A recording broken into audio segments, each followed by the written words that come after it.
주님께서 여러분과 함께. 루카가 전한 거룩한 복음입니다. 그 무렵 마리아는 길을 떠나 서둘러 유다 산악지방에 있는 한 고을로 갔다. 그리고 지카르야의 집에 들어가 엘리사벳에게 인사하였다. 엘리사벳이 마리아의 인사말을 들을 때 그의 태안에서 아기가 뛰놀았다. 엘리사벳은 성령으로 가득 차 큰 소리로 외쳤다. 당신은 여인들 가운데서 가장 복되시며 당신 태중의 아기도 복되십니다. 내 주님의 어머니께서 저에게 오시다니 어찌 된 일입니까? 보십시오. 당신의 인사말 소리가 제 귀에 들리자 저의 태안에서 아기가 즐거워 뛰놀았습니다. 행복하십니다. 주님께서 하신 말씀이 이루어지리라고 믿으신 분. 주님의 말씀입니다.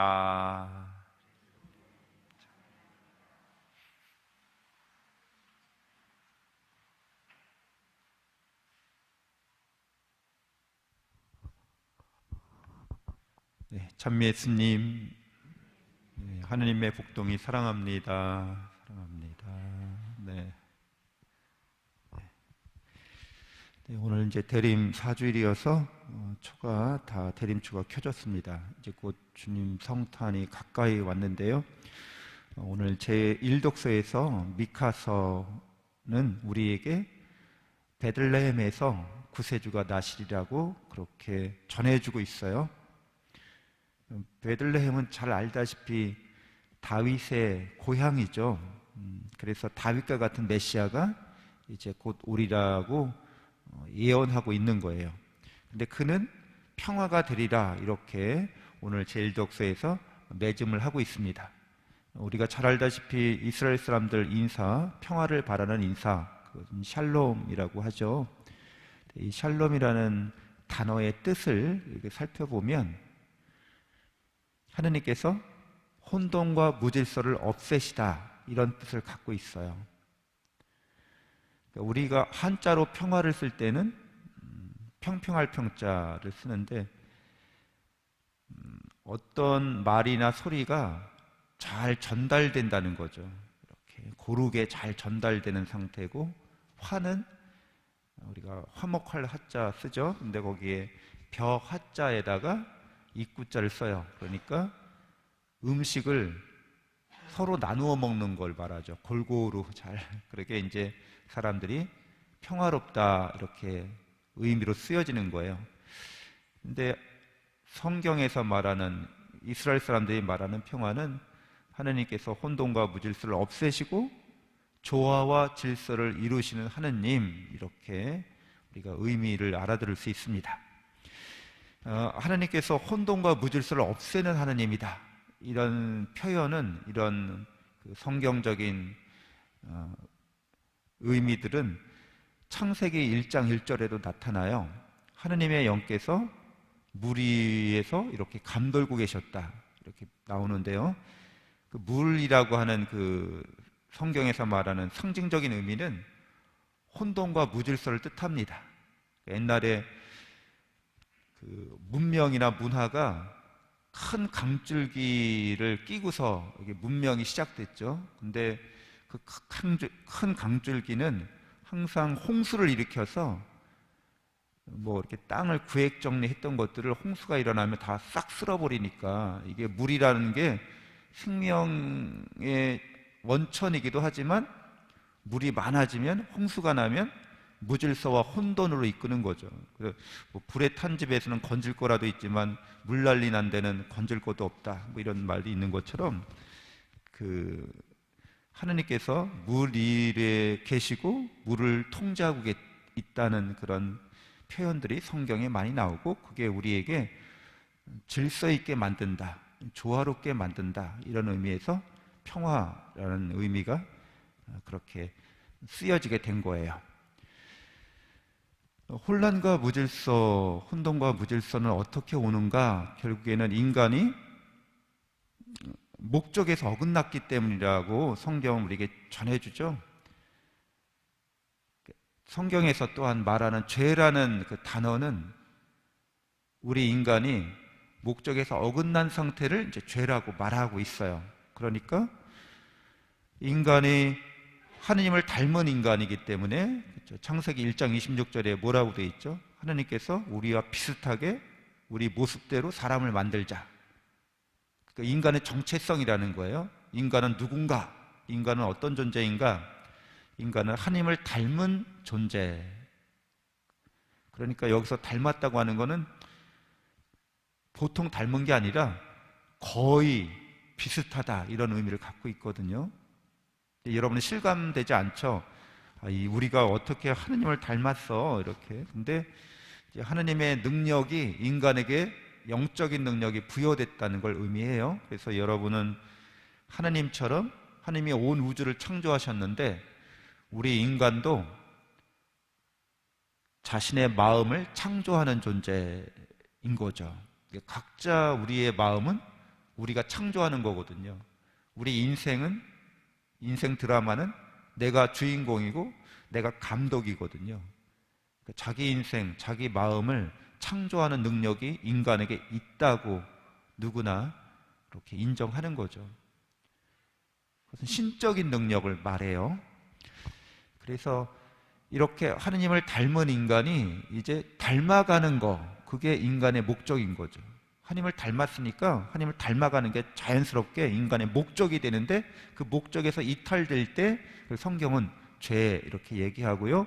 그렇게 죄를 지었을 때 인간의 마음이 혼돈과 무질서에 사로잡히게 되는 거예요. 내가 누군지도 모르겠고, 내가 왜 사는지도 모르겠고, 내가 무엇을 위해 사는지도 잘 모르겠어. 그냥 무질서한 거죠. 삶의 목적이, 삶의 희망을 찾기가 어려워지는 상태를 말합니다. 그래서 인간이 자기 자신을 모를 때 우리가 살고 있는 이 유한한 세계, 이 세계 내에서 인간이 뭔가 원하고 바랄 때 인간의 욕구나 인간의 욕심이 충족되기 어렵다는 거예요. 그리고 인간이 이 세계 안에 살면서 공포와 두려움을 피할 수 없다는 거죠. 죽음에 대한, 꼭 육체적인 죽음뿐만 아니라 여러 죽음이 있죠. 사회적 죽음. 그러면 그 사람은 사회적으로 매장당했다, 그렇게 표현될 수 있는 거죠. 그걸 굉장히 두려워하죠, 인간은. 여러 죽음이 있어요. 뭔가를 잃어버렸을 때도 그 죽음을 경험하는 거죠. 망실했을 때, 상실했을 때, 이럴 때도 마찬가지예요. 그래서 하느님을 떠난 인간은 결국 이렇게 공포와 두려움에 사로잡힐 수밖에 없는 존재이고, 이 세상에서는 결코 우리가 만족과 평화를 얻을 수 없다고 성경은 우리에게 제시해 줍니다. 잘 안 먹히네요. 그래서 심리학자 중에 머슬로우라는 사람은 인간이 육체를 갖고 있고 마음을 갖고 있는 인간이 어떤 욕구를 갖고 있는지 그 욕구의 단계를 7가지로 이렇게 표현했어요. 생리적인 욕구, 안전의 욕구, 소속하고 싶은 욕구, 자존 인정받고 싶은 욕구, 또 알고 싶은 욕구, 그 다음에 아름다움을 누리고 싶은 욕구, 그 다음에 이제 자아 실현의 욕구, 이렇게 돼 있어요. 근데 낮은 욕구, 결핍 욕구, 그리고 성장을 위한 욕구, 높은 수준의 욕구, 이렇게 인간이 육체적으로 심리적으로 이런 욕구들을 갖고 있다, 이렇게 심리학적으로 해설하고 있는데, 예를 들자면 이런 욕구들은 늘 그 공포나 두려움 또는 그 욕망을 채우기 위한 그런 욕구들이라고 설명할 수 있고요. 이게 하느님 안에서 인간이 어떤 욕망을 해소하거나 해결하지 않으면 저런 것 역시 공포와 또 탐욕에 사로잡힌 그런 인간의 몸부림이라고도 할 수 있습니다. 예를 들자면 중간 정도의 자존의 욕구, 그러니까 자존감을 갖고 싶다는 거예요. 근데 인간은 사회적 존재고 육체적, 심리적 존재로서 다른 사람이 나를 인정해 줄 때만 자존심을 가질 수 있다는 거예요. 저 차원에서는. 가족끼리는 별로 내가 인정받기 위해서 노력하지는 않아도 되죠. 그렇지만 사회생활을 한다고 하는 것은 사회 구성원, 나와 함께 있는 동료, 이 사람들에게 내가 인정받아야 되거든요. 그럼 그들이 요구하는 기준이 있어요. 그걸 맞추려고 계속 노력해야 하는 거죠. 그걸 맞추지 못하면 이제 인정받지 못하죠. 자존감이 상당히 약화될 수밖에 없어요. 그래서 우리가 자존감이 약한 사람들이 이렇게 자기 자신을 표현하는 사회 안에서 은근하게 자기 자랑을 한다든지 또 과장을 한다든지 이런 어떤 말과 행동을 보면 이 사람이 자존감이 약하구나, 자기 스펙을 자랑한다든지 이런 게 다 남들에게 인정받고자 하는 욕구의 표현인데, 그거는 다른 사람들에게 의지하고 의존하고 있기 때문에 주체적이거나 주도적이지 않은 거죠. 그러니까 저런 세상적이고 심리적인 육체적인 그런 욕구들은 해소됐다고 해도 인간에게 만족을 주진 못합니다. 최종 단계 자아 실현의 욕구를 실현한 사람들, 사회적으로 각 분야에서 성공한 사람이죠. 최정상에 오른 사람들. 그들도 역시 그 최정상에 오르고 나서는 불안합니다. 이제 내려갈 일만 남은 거잖아요.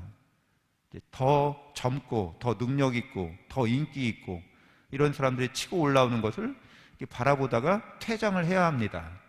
그러니까 인간이 저런 욕구를 단계별로 다 성취한다고 해도 남는 게 없어요. 공허하고 또 무의미함을 겪을 수 있습니다. 네, 다음 넘겨주실래요? 인간에게는 저런 사회적, 심리적, 육체적 욕구 이외에 초월적 욕구가 있는 거죠. 그 초월적 욕구는 아까 인간이 하나님을 닮았기 때문에 하나님을 닮아가려고 하는 욕구가 있다는 거예요. 이거를 이제 우리는 신화, 신이 된다는 뜻이에요. 전설이나 이런 신화가 아니라 하나님을 닮아가고 하나님처럼 되고자 하는 욕구가 있고, 이런 욕구는 이제 우리 스스로 그걸 성취할 수 있는 건 아니라는 거죠. 하나님께서 우리에게 그런 욕구를 심어주셨고, 그 무한한 욕구죠. 그래서 하나님을 닮아가는 건 끝이 없이 우리가 하나님을 닮아가는 거기 때문에 거기에는 늘 끝없이 성취감이 있어요. 어느 단계를 우리가 성취하면 그 다음 단계로 끊임없이 레벨이 업되는 거죠. 업그레이드 되는 거죠. 계속 우리가 더 좋은 상태로 이렇게 변화되기 때문에 거기엔 희망이 있다고 말할 수 있습니다. 다 끝나면 이제 더 이상 위가 없어, 그게 아니라 끊임없이 우리가 위를 향해서, 하느님을 향해서 나아갈 수 있는 그런 욕구이죠. 세상 것으로는 채울 수 없는 욕구입니다. 이 관계는 하나님의 사랑으로, 하나님의 은총으로 우리가 그렇게 될 수 있을 뿐이에요. 하나님과의 관계를 이런 하나님의 은총에 의해서 우리가 만족하고, 그리고 또 평화롭고 질서를 갖게 되는 이러한 상태를 하나님과의 관계 안에서 이룬 사람들이 바로 성경에서 말하는 신앙인들이고요. 그런 상태를 시편에서 잘 표현하고 있습니다. 주님은 나의 목자, 넘겨주실래요? 23편 보면은 주님은 나의 목자, 나는 아쉬울 것 없어라. 푸른 풀밭에 나를 쉬게 하시고 잔잔한 물가로 나를 이끄시네. 내 영혼 생기를 돋우어 주시고 바른 길로 나를 이끌어 주시니 당신의 이름 때문이여라. 제가 비록 어둠의 골짜기를 간다 하여도 재앙을 두려워하지 않으리니 당신께서 저와 함께 계시기 때문입니다. 당신의 막대와 지팡이가 저에게 위안을 줍니다. 당신께서 저의 원수들 앞에서 저에게 상을 차려주시고 제 머리에 향유를 발라주시니 저의 술잔도 가득합니다. 저의 한평생 모든 날에 호의와 자애만이 저를 따르리니 저는 일생토록 주님의 집에 사오리다. 하느님 사랑과 은총 안에 있는 사람, 그래서 쉬게 하시고 생기를 주시고 끌어주시는 분, 하나님께서 어둠의 죽음의 골짜기를 간다 해도 막대와 지팡이로 나를 지켜주시는 분, 상을 차려주시고 가득하게 나를 채워주시는 분, 그래서 영원히 하느님 집에 하느님과 함께 살겠다, 이런 표현인 거죠. 네, 또 네, 뒤로 한번 가주실래요? 네, 이런 하느님과의 관계 안에서 쉬는 그런 평화를 이야기한 성인들이잖아요. 성 아우구스티노 성인은 젊었을 때 방황을 많이 했어요. 타락한 삶을 살기도 했습니다. 그가 이제 회심하고 나서 내가 하느님 안에서 쉬기까지는 참된 평화가 내 안에 없습니다 라고 이렇게 신앙 고백하는 분이죠. 그리고 아빌라의 성녀 데레사도 제가 어떤 세상의 것도 소유할 수 없지만 하느님만은 소유할 수 있다, 영원히. 그리고 하느님만으로 충분하다, 이렇게 이제 신앙 고백을 하는 분들입니다. 하느님의 사랑과 은총의 관계 안에서 인간은 참된 평화를 누릴 수 있다고 말씀드릴 수 있습니다. 넘겨주세요. 인간의 마음이 이렇게 조화와 질서를 이루는 그 평화는 결국 하나님의 사랑으로 우리에게 주어집니다. 우리가 그 사랑을 해주시는데 그 사랑을 받고 있다는 것을 깨달을 때, 믿을 때, 체험할 때 인간은 자긍심, 자존감을 가질 수 있어요. 그리고 삶의 목적을 이제 알게 됩니다. 하나님을 닮아가야 한다는 것을. 그래서 인간이 심리적인 어떤 욕구, 사회적 욕구를 갖고 있지만 그 재물 욕심, 명예 욕심, 권력욕 등등 갖고 있지만 그 모든 그런 욕심의 근저에는, 바탕에는 사랑받고 싶다, 사랑하고 싶다는, 행복하고 싶다는 그런 추구가 있다는 거죠. 사랑을 받고 사랑하면서 행복하게 살고 싶다. 그래서 사실 전 재물이나 명예나 권력도 필요한 거다. 이게 기본이라는 거죠. 근데 우리는 하느님으로부터 이미 사랑받고 있다는 거예요. 그게 사실이고 진실이라고 성경은 우리에게, 복음은 우리에게 가르쳐 줍니다. 그래서 우리는 사랑의 삶을 살 때 그걸 질서를 잘 세워야 하는데, 하나님을 사랑하는 거, 그리고 나를 사랑하는 거, 인간을 사랑하는 거, 세상을 사랑하는 것에 대한 질서가 있어야 된다는 거죠. 그래서 제일 먼저 하나님을 사랑하는 것으로 우리가 그 질서를 세워야 하고, 이것을 신명기 우리가 6장 4절에서 7절에서 들어라 이스라엘아, 주 우리 하느님은 한 분이신 주님이시다. 너희는 마음을 다하고 생각을 다하고 목숨을 다하여 주 너의 하느님을 사랑해야 한다. 오늘 내가 너희에게 들려주는 이 말을 마음에 새겨라. 그래서 집에서도 가족들에게, 늘 자녀들에게 하느님을 사랑하는 사랑의 질서에 대해서 잘 가르쳐주고 일러주고 이렇게 하라고 신명기는 우리에게 전해줍니다. 그래서 예수 그리스도께서 제2독서에서 당신 자신을 이 사랑의 질서를 세우기 위해서 단 한 번 예물로, 제물로 바치셨다. 그래서 우리는 예수님을 통해서 구원을 받게 됐다고 전해줍니다. 그러니까 사랑한다면 자신을 선물로, 예물로 이렇게 바치는 거죠. 그래서 여러분들도 사랑하는 가족을 위해서, 사랑하는 사람들을 위해서 자기 자신을 선물로 내어주는 삶을 살죠. 그리고 사랑하는 사람을 위해서 기꺼이 자신의 생명을, 인생을 봉헌합니다. 당신 자신을 단 한 번 제물로 바치셨다고 제2독서 히브리서는 우리에게 하느님의 아드님께서 그렇게 해주셨다고, 우리를 구원해 주셨다고 그 기쁜 소식을 전하고 있습니다. 넘겨주세요. 그래서 사랑으로 우리에게 평화를 주시는 하느님, 그리스도의 평화라고 우리가 늘 이야기하죠. 천주교 신자들이 왜 천주교를 신앙합니까? 라고 물어보면 가장 많이 답하는 거예요. 평화를 위해서, 평화롭기 위해서. 이 평화가 바로 이런 사랑으로 우리에게 주어진다는 거예요.